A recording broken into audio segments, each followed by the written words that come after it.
professor Frank, professor de História. Nós vamos estar continuando a nossa explicação sobre a descoberta do Brasil e o caminho das Índias. Bem, então nós analisamos nas nossas últimas aulas que o século XVI foi um século de grande importância no mundo europeu, porque nesse período ficou conhecido como mercantilismo. O que foi o mercantilismo? Foi a descoberta de novas rotas de comércio dentro do continente europeu. Bem, então o continente europeu ele é um continente pequeno, né, de países de pequena extensão territorial, e esses países eles buscaram expandir as suas áreas de fronteiras através de criar novas rotas de comércio. Bem, então essas novas rotas de comércio se deram com o desenvolvimento das grandes navegações. Então entre o século XV e XVI nós tivemos um período em que ficou conhecido como grandes navegações, em que a cartografia desenvolveu e possibilitou o contato com outras áreas de comércio, com outras rotas comerciais. Entre elas vale ressaltar o caminho das Índias. Então as Índias, né, tinham uma importância muito grande, né, dentro do comércio asiático, porque eles já tinham a prática do comércio das especiarias. E as especiarias elas eram produtos que tinham grande valor dentro do mercado europeu. Então as especiarias eram condimentos, eram perfumes, chás, né? Então tudo isso era comercializado com grandes valores dentro do continente europeu. Só que para fazer esse contato com as Índias era necessário contornar, né, o Mediterrâneo dentro do continente africano, passando entre o continente africano. E isso fazia com que fosse necessário pagar elevadas taxas de impostos aos portugueses. Foi daí que os portugueses e espanhóis decidiram que iriam contornar, criar uma nova rota de caminho para as Índias. Iriam contornar o continente africano. Para isso, teve uma grande importância a Escola de Sagres. A Escola de Sagres foi a escola cartográfica que desenvolvia estudos sobre navegação para que se chegasse à rota de objetivo que era as Índias. No ano de 1492, Cristóvão Colombo, né, o espanhol, chega ao Caribe. Então, ocorre em 1492, lá no século XV, a descoberta da América através de Colombo, o espanhol que chega no Caribe. Depois vale ressaltar que os portugueses então criaram várias formas de contornar o continente africano.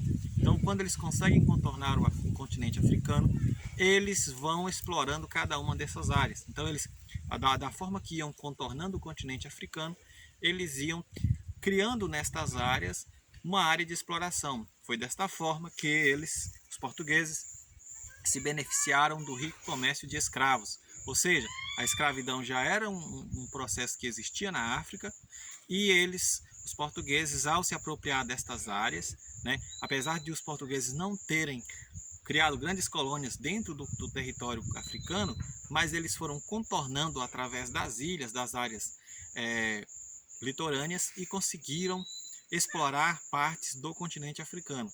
E essa exploração trouxe grandes riquezas para os portugueses através do chamado tráfico negreiro. Foi através do tráfico negreiro que eles conseguiram grande acúmulo de capitais e depois, em 1500, Pedro Álvares Cabral consegue chegar ao Brasil. Então, no ano de 1500, Pedro Álvares Cabral tem o primeiro contato com os índios tupis. Os povos nativos não desenvolveram nenhum tipo de resistência, foram pacíficos à chegada dos povos portugueses. E vale ressaltar neste processo que, além de serem povos pacíficos, de início os portugueses não conseguiram retirar grandes riquezas do continente, grandes riquezas em ouro, nenhuma atividade econômica de início. A primeira atividade que se desenvolveu com os povos nativos foi o chamado escambo. Era um processo no qual os portugueses trocavam a extração do pau-brasil por algumas coisas básicas, como espelhos, tecidos. Então esse processo de troca ficou conhecido como escambo, né? Então até o século XVIII não ocorreu nenhum grande projeto de exploração do território brasileiro. Vale ressaltar também que quando nós falamos de Novo Mundo, estamos falando do descobrimento da América, né? Até o século XVI, nós só tínhamos no mapa o continente africano, europeu e asiático. Ou seja, o Novo Mundo que foi descoberto no ano de 1492 é a América, né? Então nós podemos observar que espanhóis e portugueses tiveram um papel importante no processo de colonização do continente americano, principalmente na América Latina. Então nós verificamos que o Tratado de Tordesilhas, assinado em 1496, delimitou as áreas da América que seriam colonizadas por portugueses e as áreas que seriam colonizadas pelos espanhóis. Vale ressaltar também que no período de colonização do Brasil, o Brasil foi uma colônia entre 1500 e 1822. Poucas atividades se desenvolveram, né?